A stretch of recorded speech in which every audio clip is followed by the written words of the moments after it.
Mais tout d'abord, la question même du retour se pose. Pourquoi les faire revenir? Pourquoi prendre ce risque? Écoutez, la France prendrait un risque en refusant de rapatrier ces djihadistes, ces femmes et ces enfants. Ça serait leur permettre de s'évaporer.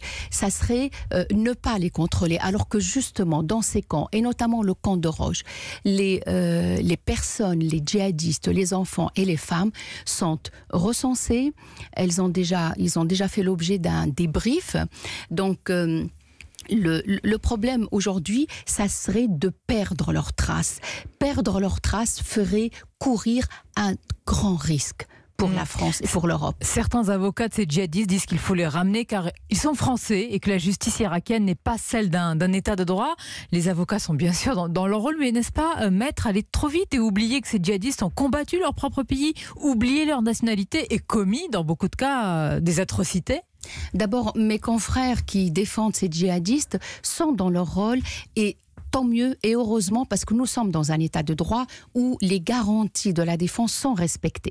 Maintenant, les rapatrier, les faire juger, éviter une impunité n'est pas donner un blanc-seing à ces djihadistes présumés avoir commis des actes terroristes. Pour les hommes, parce que tout à l'heure vous avez dit djihadistes, femmes et enfants, mais les femmes sont des djihadistes comme les autres. Écoutez, il faut quand même rappeler le cadre de la loi française, puisque nous avons un arsenal extrêmement bien fait aujourd'hui, puisque le simple fait de fouler un territoire dans le cadre d'un conflit terroriste et dans le cadre d'un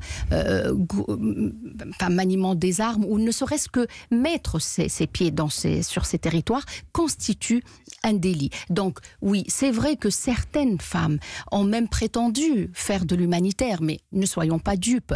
Le fait de se rendre volontairement dans ces zones-là constitue un délit punissable par la loi française. On va parler de la justice justement et des peines, mais d'abord vous êtes aussi l'avocate, maître Maktouf, de familles de victimes du terrorisme. Comment ces familles appréhendent un tel sujet, un tel retour sur le sol français, sachant que certains djihadistes, et on le sait, peuvent avoir et ont un lien avec les attentats commis en France? Eh bien, vous savez, j'étais en contact avec un certain nombre de clients, de familles, de mères, de victimes, notamment du Bataclan. Et elles se réjouissent, elles sont soulagées du fait que ces personnes-là, qui de près ou de loin ont contribué, ont participé à commettre ces actes, donc le fait de les faire revenir, de les présenter à des magistrats, permettre à ces familles de s'attendre légitimement à un procès, c'est un soulagement, c'est extrêmement important. Je vous pose la question en tant qu'avocate de certaines familles, évidemment, il ne s'agit pas de trahir vos discussions et vos relations avec ces familles, mais certains ne vous disent pas qu'ils restent là-bas, qu'ils soient neutralisés, qu'ils soient éliminés. Certainement pas. Il ne faut pas, et je pourrais même vous dire que certaines sont choquées par des propos qui sont animés par des considérations politiques et partisanes lorsqu'on parle d'élimination ciblée. C'est irresponsable de la part d'hommes politiques de parler d'élimination ciblée. Certains dans l'opposition le disent, et même la ministre des Armées, il y a quelques mois, sur cette antenne, Florence Parly avait dit qu'ils soient neutralisés sur place. Un changement fort heureusement s'est opéré, on ne peut que s'en féliciter, mais il faut le rappeler, ça veut dire quoi? Ça veut dire quoi organiser des éliminations ciblées? Quelle serait la différence entre nous, État de droit, une démocratie, et Daesh, une organisation terroriste animée par la haine, la violence et la mort? On n'a pas les mêmes standards. Nous sommes fort heureusement un État de droit et on ne peut que s'en féliciter. Alors justement, nous sommes un État de droit, mais alors quelles peines ces djihadistes peuvent encourir? Parce que ces retours vont venir grossir les rangs de ceux qui sont déjà en prison.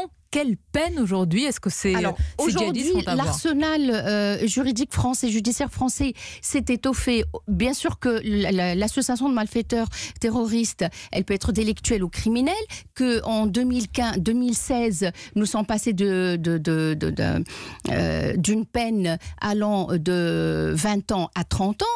c'est ce qu'a encouru Abdelkader Mera, mais ce n'est pas suffisant. C'est pas ce qui sera appliqué avec les aménagements, on le sait. Ce n'est pas suffisant. Pourquoi ? Parce qu'on ne peut pas appliquer à ces personnes-là ce type d'arsenal juridique. Et que fait-on alors ? Il faut aller au-delà. Et comment ?